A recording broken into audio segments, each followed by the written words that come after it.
This video shows how to find the derivative using implicit differentiations.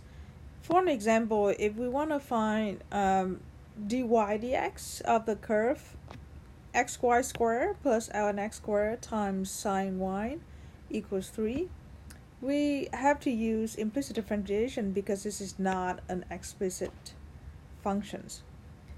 So the technique of the implicit differentiation is, first you want to apply d over dx to both sides of this equations. And then you're gonna eventually find the d over dx of the left and then find d over dx of the y. So for the left side, as you say that you can find d over dx of xy squared using first product rules and then using chain rule, because x and y here are not the same terms. Alright, so in order to find the product rules, you have to take the derivative of the first functions multiplied to the second function plus the derivative of the second functions multiplied to the first functions. So since y and x are not the same, then the derivative of y squared is 2y times y prime. You can think of finding d over dx of a function in terms of y's as using chain rule to find the derivative of a composite function.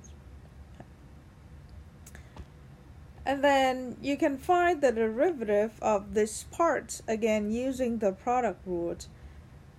Take the derivative of ln x squared multiplied to sine y and then plus the derivative of sine y multiplied to ln x squared. The derivative of x squared is 2x over x squared using chain rule, and the derivative of sine y is cosine y multiplied to dy dx. And the derivative on the right side is 0 because the derivative of the constant is 0. Now at this point, you can, as we want to find dy dx, so then we can gather or collect the terms that involve dy dx together to one side and move everything else to the other side.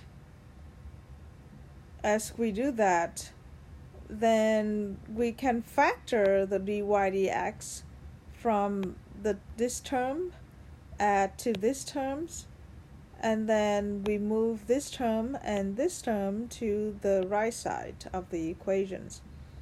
So once we factor the dy dx out, we can divide everything by this term to get dy dx by itself, which is the derivative of y in terms of x of this curve.